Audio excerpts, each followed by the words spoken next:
പരിധി വിട്ടാട്ടെ നടന്നപ്പോ അങ്ങനെ ദുബായിൽ പോയി. നമ്മൾ കേട്ടത് കാരണം ഞങ്ങളെ മെമ്പറേനി, ഞങ്ങളെ വാർഡ് മെമ്പറേനി, അരീക്കോട് പഞ്ചായത്ത് 16-ാം വാർഡ് മെമ്പറേനി. അങ്ങനെ ഇവള് ദുബായിക്ക് പോയപ്പോ അന്ന് ഞങ്ങൾ പറഞ്ഞാണ് ഇവളെ പാർട്ടിയിൽ നിന്ന് പുറത്താക്കണം, കാരണം ഇവളെ ഇത് പോക്ക് ശരിയല്ല എന്ന് പറഞ്ഞപ്പോ അന്ന് നമുക്ക് അരീക്കോട് പഞ്ചായത്തില് 8-9 ഇതിൽ നിൽക്കുകയാണ്. അപ്പൊ ഓള് പോയി കഴിഞ്ഞാൽ പിന്നെ എന്താവും, അവിടെ 8-8, അപ്പൊ പഞ്ചായത്ത് പ്രശ്നം അറിയാൻ സാധ്യതയുണ്ട്. അപ്പൊ ലാസ്റ്റ് ഒരു വർഷത്തിന്റെ ടൈമിൽ ഓള് രാജിക്കത്ത് എഴുതി കൊടുത്തായിട്ട് ഓള് പോയി.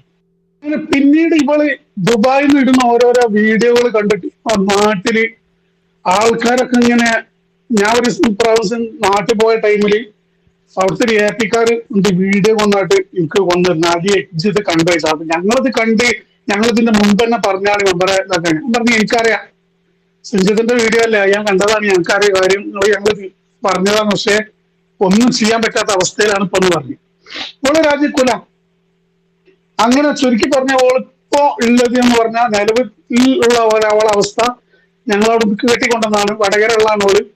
ഓള് ഭർത്താവറ്റൊക്കെ തെറ്റി 6 മാസമായിട്ട് ഓളെ നാട്ടിലാണുള്ളത്, ഞങ്ങളവിടെ അല്ല. അങ്ങനെ രാജികത്ത് എഴുതി കൊടുത്ത് പോയി ഒരു കൊല്ലം കഴിഞ്ഞാലേക്ക് ഓളെ മാപ്പിള കൊണ്ടുപോയിട്ട് രാജികത്ത് സെക്രട്ടറിക്ക് കൊടുത്ത്. സെക്രട്ടറിക്ക് കൊടുത്ത് അതിൽ ഇവള് രാജികത്ത് സ്വീകരിച്ചു എന്നൊക്കെ പറഞ്ഞിട്ട് തോന്നി ഓള് നേരെ സെക്രട്ടറിക്ക് വെച്ച്, ഞാൻ നാട്ടിലില്ലാതെ എന്റെ കത്ത് എങ്ങനെ നിങ്ങൾ സ്വീകരിക്കുക, ഞാൻ കേസ് കൊടുക്കും, പണി ഔട്ട് ആവുകൊണ്ട് പിൻവലിച്ചു പറഞ്ഞു. സെക്രട്ടറി അത് പിൻവലിച്ചു. അപ്പൊ ഇതൊക്കെയാണ് സംഭവങ്ങള്. ഭർത്താവ് ഉള്ള ഒരു സ്ത്രീ ആണെങ്കിൽ ഒരു കാരണവശാലും ഇങ്ങനെ ചെയ്യത്തില്ല കേട്ടാ.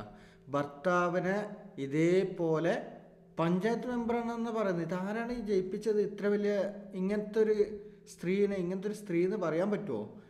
ആരാണ് ഇത് ജയിപ്പിച്ചത്? ഇതിനെക്കാളും നല്ല ഇൻസ്റ്റാഗ്രാമിൽ ലക്ഷക്കണക്കിന് ഉറുപ്പ് ഉണ്ടാക്കുന്ന ആൾക്കാരെ ഞാൻ കാണിച്ചു തരാം. അതുപോലെ കൂടി ചെയ്തൂടെ? ആരെങ്കിലും ഈ ആണുങ്ങൾ വെറുതെ വിട്ടൂടെ?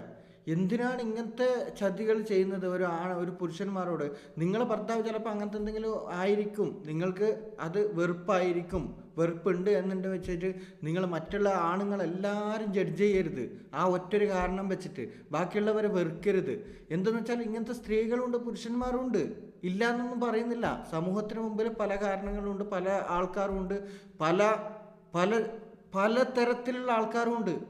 ഇൻസ്റ്റാഗ്രാമിൽ തന്നെ ക്യാഷ് ഉണ്ടാക്കുന്ന, തുണി ഊരി കൊടുത്തിട്ട് ക്യാഷ് ഉണ്ടാക്കുന്ന ഇഷ്ടം പോലെ ആൾക്കാരുണ്ട്. ഞാൻ ഇപ്പം തന്നെ ഇതിൽ തന്നെ ലാസ്റ്റ് ഇട്ടുതരാം. നിങ്ങൾക്ക് അങ്ങനെ വേണമെന്നുണ്ടെങ്കിൽ അങ്ങനെ ക്യാഷ് ഉണ്ടായിക്കൂടെ? എന്തിനാണ് ഈ ആണുങ്ങളെ അങ്ങനെ ഉള്ളവരെ നിങ്ങൾ ചൂഷണം ചെയ്യുക? ഈ നേരെ ജീവിക്കുന്ന ആൾക്കാർ എന്തിനാണ് ഇങ്ങനെ ചൂഷണം ചെയ്യുന്നത്? അതുപോലെ നിങ്ങൾക്ക് അങ്ങനത്തെ ഒരാളെ വ്യക്തിയാണ് നിങ്ങൾക്ക് ട്രാപ്പ് ചെയ്യാൻ വേണ്ടത് എന്നുണ്ടെങ്കിൽ നിങ്ങൾക്ക് ഇൻസ്റ്റാഗ്രാമിൽ പല വഴികളും ഉണ്ട്. ഞാനിപ്പോൾ തന്നെ വേണമെന്നുണ്ടെങ്കിൽ ഇൻസ്റ്റാഗ്രാമിൻ്റെ ലിങ്ക് ഞാൻ ലാസ്റ്റിൽ കൊടുക്കുന്നുണ്ട്. ഞാൻ ലാസ്റ്റിൽ പറഞ്ഞു തരുന്നുണ്ട് എങ്ങനെയാണ് ഇൻസ്റ്റാഗ്രാമിൽ നിങ്ങൾക്ക് റീച്ച് ഉണ്ടാക്കേണ്ടതെന്ന്, പൈസ ഉണ്ടാക്കേണ്ടതെന്നും. ഓക്കെ, ഇങ്ങനത്തെ കാര്യങ്ങളിൽ ആണുങ്ങളെ വലിച്ചിട്ടിട്ട് നിങ്ങൾ ഇങ്ങനെ റീച്ച് ഉണ്ടാക്കരുത്. ദയവ് ചെയ്ത് ഇനി ആരെങ്കിലും നല്ലവരായിട്ട് ജീവിക്കുന്ന പെണ്ണുങ്ങളോടല്ല കേട്ടോ ഞാൻ പറയുന്നുള്ളത്. നല്ലവരായിട്ട് നിങ്ങൾ ജോലി ചെയ്ത് ജീവിക്കുന്ന പെണ്ണുങ്ങളോടല്ല ഞാൻ പറയുന്നുള്ളത്.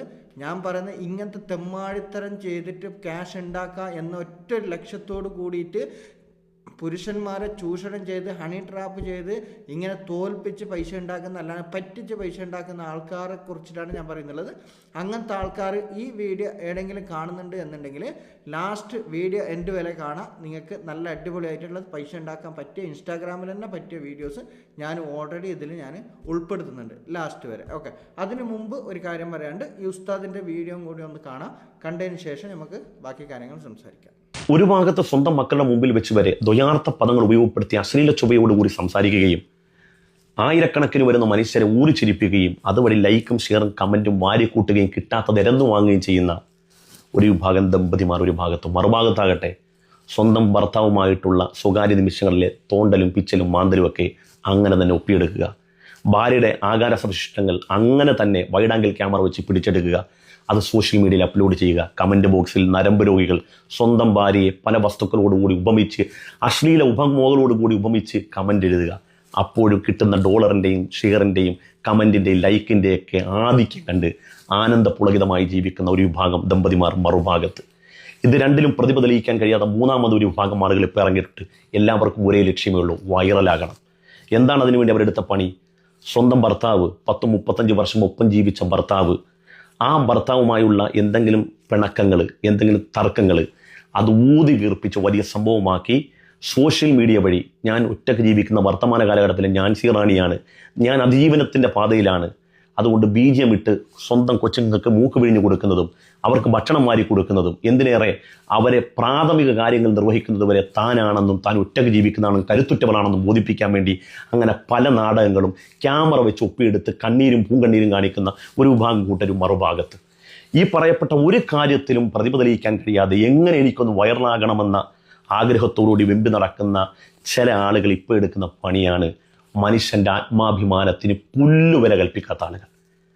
അതിൽ ഇന്ന് എരിഞ്ഞു തീർന്ന ദീപക് എന്ന് പറയുന്ന ഒരു ചെറുപ്പക്കാരനാണ്. ദീപകെ മാപ്പ് പറയുകയാണ്, ഒന്നും ചെയ്യാനില്ല, നിസ്സഹായനാണ്. ഇതിൽ അനുഭവിക്കാൻ പോകുന്ന ആരെന്ന് വെച്ചാൽ റിയലായിട്ട് സംഭവിക്കുന്ന പല വീഡിയോകളും എൻ്റെ കയ്യിലുണ്ട് കേട്ടോ. ഓൾറെഡി ഞാൻ ഡൗൺലോഡ് ചെയ്ത് വെച്ചിട്ടുണ്ട്. ഇപ്പോൾ ഓൾറെഡി അക്കൗണ്ടിൽ ബ്ലോക്ക് ചെയ്തിട്ട് പോയിട്ടുണ്ട്. വേറെ വീഡിയോസ്, പല വീഡിയോസ് മുങ്ങിപ്പോവാണ്. ആരും റിയാക്ട് ചെയ്യാനില്ല, വീഡിയോ ചെയ്യാനില്ല. കാരണം എന്താ വെച്ചാൽ ഇങ്ങനത്തെ അപരാധികൾ വന്നിട്ട് മറ്റുള്ളവർ റിയലായിട്ട് എന്തെങ്കിലും സംഭവിച്ചിട്ടുണ്ട്, ആണുങ്ങൾ എന്തെങ്കിലും ഫോൺ വിളിച്ചിട്ടോ അല്ലാന്നുണ്ടെങ്കിൽ മെസ്സേജ് ഇട്ടിട്ടോ കമൻ്റ് ഇട്ടിട്ടോ എന്തെങ്കിലും പ്രതികരിച്ചിട്ടുണ്ട് എന്നുണ്ടെങ്കിൽ, എന്തെങ്കിലും ഇങ്ങനത്തെ ഇൻസിഡൻറ്റ് ഉണ്ടായിട്ട് എന്നുണ്ടെങ്കിൽ അതുപോലും സോഷ്യൽ മീഡിയയിൽ വരാത്ത സ്ഥിതിയാണ് ഇപ്പോൾ നടക്കുന്നുള്ളത്. സംഭവം എന്ന് വെച്ചാൽ ഇങ്ങനത്തെ റിയൽ ആയിട്ടുള്ള ഇപ്പോൾ ഇതിൻ്റെ ഇടയ്ക്കൊരു റീസൺ ഞാനൊരു വീഡിയോ കാണാൻ ഇതായി. അതിൻ്റെ വീഡിയോ ചെയ്യാൻ വേണ്ടിയിട്ട് ഉദ്ദേശിച്ചതായിരുന്നു, പക്ഷേ ഞാനത് ചെയ്തില്ല. അതിന് സമയത്തിൻ്റെ പരിമിതി കൊണ്ട് ഞാൻ ചെയ്തില്ല. എന്തായാലും ആ വീഡിയോ ഞാൻ ഓൾറെഡി പോസ്റ്റ് ചെയ്യുന്നതായിരിക്കും കേട്ടോ. നിങ്ങൾ സബ്സ്ക്രൈബ് ചെയ്ത് വെക്കാം. നിങ്ങൾക്ക് ഓൾറെഡി ആ വീഡിയോ ഏറ്റവും ഇപ്പോൾ അടുത്തിട്ടുണ്ട് ഞാൻ ഓൾറെഡി പോസ്റ്റ് ചെയ്യുന്നതായിരിക്കും. എന്തെന്ന് വെച്ചാൽ ഒരു പട്ടി കച്ചവടമാക്കുന്നത് നിങ്ങൾക്ക് ഓൾറെഡി കണ്ടിട്ടുണ്ടായിരിക്കാൻ സാധ്യതയുണ്ട്. കണ്ടിട്ടില്ല എന്നുണ്ടെങ്കിൽ ഞാൻ പോസ്റ്റ് ചെയ്യുന്നതായിരിക്കും. പട്ടി കച്ചവടമാക്കുന്ന ഒരു സ്ത്രീയാണ്, പട്ടി വിൽക്കുന്ന, പപ്പീസിന് വിൽക്കുന്ന ഒരു സ്ത്രീയാണ്. ആ സ്ത്രീക്ക് വന്ന ഫോൺ കോളാണ്. ഓക്കെ, അത് റെക്കോർഡ് ചെയ്ത് ഓൾറെഡി കേസായിട്ടുണ്ട്, എല്ലാം തീരുമാനമായിട്ടുണ്ട്. ഓൾറെഡി അതിനെക്കുറിച്ചിട്ട് ഞാൻ വീഡിയോ ചെയ്യുന്നുണ്ട്.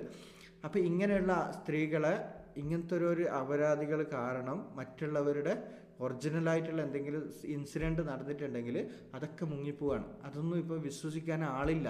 വിശ്വസിക്കാത്ത ഘട്ടം വന്ന് ഇത് പുലി വരുന്നത് എന്ന് പറഞ്ഞിട്ട് ലാസ്റ്റ് ഒറിജിനലായിട്ട് പുലി വന്നപ്പം നോക്കാനോ പിടിക്കാനോ ആരും ഇല്ലാത്ത സ്ഥിതിയാണ്. അപ്പോൾ അതുകൊണ്ട് നിങ്ങൾ സൂക്ഷിച്ച ഇങ്ങനത്തെ കാര്യങ്ങളിലെല്ലാം ഉസ്താദിൻ്റെ ബാക്കി വീഡിയോ കൂടി കാണാം. ഓൾറെഡി യൂട്യൂബിന് ഇഷ്ടപ്പെടത്തില്ല, ചെയ്യാനില്ല. ദീപക് എന്ന് പറയുന്ന ചെറുപ്പക്കാരൻ ബസ്സിൽ പോയ നാൻസി റാണി, വർത്തമാന കാലഘട്ടത്തെ ശീലാവതി, ആ ശീലാവതിയുടെ ഏതോ ഭാഗത്ത് ആ ചെറുപ്പക്കാരൻ്റെ കൈയൊന്ന് കൊണ്ടുവന്ന് പറഞ്ഞ ആ ദൃശ്യം അങ്ങനെ തന്നെ നമ്മൾ ഒപ്പിയെടുത്ത് അവൻ മനഃപൂർവ്വം ചെയ്താണ് നമ്മൾ സോഷ്യൽ മീഡിയ വഴി മുഴുവൻ നാറ്റിച്ചു. എല്ലാ മനുഷ്യർക്കും എല്ലാം വലിപ്പം തോന്നുന്ന സ്വർണവും പണവും മാത്രമല്ല, ആത്മാഭിമാനത്തിന് തിന്നാനും കുടിക്കാനും ഉടുക്കാനും ഇല്ലാത്ത സമയത്ത് സ്വന്തം ആത്മാഭിമാനമാണ് ഏറ്റവും വലിയ സമ്പത്തി എന്ന് കരുതുന്ന ദീപക്കിനെ പോലുള്ള നൂറുകണക്കിന് മനുഷ്യരുണ്ട്. ആ ദീപക്കിന് സ്വന്തം മക്കളെ എങ്ങനെ ഫേസ് ചെയ്യാൻ കഴിഞ്ഞു, സ്വന്തം ഭാര്യയെ എങ്ങനെ ഫേസ് ചെയ്യാൻ കഴിഞ്ഞു, കുടുംബക്കാരെ എങ്ങനെ ഫേസ് ചെയ്യാൻ കഴിഞ്ഞു? തെറ്റ് ചെയ്യട്ടെ, ചെയ്യാതിരിക്കട്ടെ, തെറ്റ് ചെയ്താലും ചെയ്തില്ലെങ്കിലും ദീപക്ക് മനുഷ്യരുടെ മുമ്പിൽ അപഹസിക്കപ്പെട്ടില്ലേ? നാലാളുടെ മുമ്പിൽ ആക്ഷേപം കേൾക്കേണ്ടി വന്നില്ലേ? ചുറ്റുവട്ടക്കാരെല്ലാം അവനെ മോശക്കാരനാക്കിയില്ലേ? അവനിക്ക് ജീവിക്കാൻ തോന്നുവോ? തെറ്റ് ചെയ്താലും ചെയ്തില്ലെങ്കിലും ജീവിക്കാൻ തോന്നുവോ? ഇപ്പം എന്ത് സംഭവിച്ചു? ആ വീഡിയോ എങ്ങനെയൊക്കെ പരിശോധിച്ചാലും അയാൾ മനഃപൂർവ്വം ഒന്നും ചെയ്യുന്നതായി ആ വീഡിയോ ദൃശ്യങ്ങളില്ല എന്ന് 100% ഉറപ്പാണ്. ഇപ്പം എന്ത് സംഭവിച്ചു? ആ ചെറുപ്പക്കാരൻ്റെ ജീവിതം. പക്ഷെ ഒരു കാര്യം മനസ്സിലാക്കുക, ഇത് സോഷ്യൽ മീഡിയ വഴി പ്രചരിപ്പിച്ച, ഇനിയും പ്രചരിപ്പിക്കാൻ സന്നദ്ധമാകുന്ന, ഇതുവഴി വൈറലാകാൻ ശ്രമിക്കുന്നവന്മാരെല്ലാം ആലോചിച്ചോണം. ഇപ്പം കിട്ടിയത് കണ്ടല്ലോ, ഈ സോഷ്യൽ മീഡിയ വഴി ആ ചെറുപ്പക്കാരൻ്റെ അവൻ്റെ ജീവിതം കഴിഞ്ഞു. പക്ഷേ ഇനി നീറ് ജീവിക്കാൻ പോകുന്ന ഇത്തരം തോന്നിവാസികളായിരിക്കും. നിങ്ങളെ ജനം വിടുമെന്നും മറക്കുമെന്നും വിചാരിക്കേണ്ട. മനസാക്ഷിയുള്ള ഓരോ മനുഷ്യരും നിങ്ങൾ അവഗണിക്കും. നിങ്ങൾ ഓർക്കുമ്പോൾ അവർ വെറുപ്പോടുകൂടി സംസാരിക്കും. നിങ്ങൾ ഈ ചെയ്യുന്ന ഈ തോന്നിവാസമുണ്ടല്ലോ, ഒരു മനുഷ്യൻ്റെ ജീവിതമാണ് ഇല്ലാതാക്കി കളഞ്ഞത്. നിങ്ങൾക്ക് നിങ്ങളുടെ വാക്കിനും പ്രവൃത്തികൾക്കും വലിയ പ്രയോറിറ്റി കിട്ടുമെന്ന് കാണുമ്പോൾ നിങ്ങൾ ഈ കാണിക്കുന്ന അഹങ്കാരം കൊണ്ട് എത്ര മനുഷ്യന്മാരുടെ ആത്മാഭിമാനം നഷ്ടപ്പെട്ടിട്ടുണ്ടെന്നറിയോ? തെറ്റ് ചെയ്തിട്ടുണ്ടെങ്കിൽ ഇവിടെ കോടതി സംവിധാനങ്ങളുണ്ട്, നിയമവ്യവസ്ഥകളുണ്ട്. അതിനനുസൃതമായി പ്രവർത്തിക്കുകയും അത് കേസ് കൊടുക്കുകയും അതിനന്വേഷിക്കുന്നതിന് പകരം ഒരു മനുഷ്യൻ ഒരു നിലക്കും ആ വീഡിയോ കാണുന്നതിനൊക്കെ അയാൾ തെറ്റിയതെന്ന് അങ്ങനെ പോലും തോന്നാത്ത ഒരു മനുഷ്യനെ സോഷ്യൽ മീഡിയ വഴി അപമാനിച്ച് അവനെ നാണം കെടുത്തി അതുവഴി വൈറലാകാൻ വേണ്ടി ശ്രമിച്ചില്ലേ? ഇപ്പം നീ വൈറലാകുന്നുണ്ടല്ലോ, എല്ലാവരുടെ മുമ്പിൽ നീ വൈറലാകുന്നുണ്ടല്ലോ. മരണം, രോഗാവസാനം വരെ നിങ്ങളെന്നും മുഖം മനുഷ്യർ, ഇവിടെ ജീവിച്ചിരിക്കുന്ന മനുഷ്യരാരും മറക്കത്തില്ല. അപ്പം ഇങ്ങനെയാണ് വൈറൽ ശ്രമത്തിന് ശ്രമിക്കുന്നവർക്ക് കിട്ടുന്നത്. ഇങ്ങനെ ആയിരിക്കും. പ്രിയപ്പെട്ട കൂട്ടുകാർ,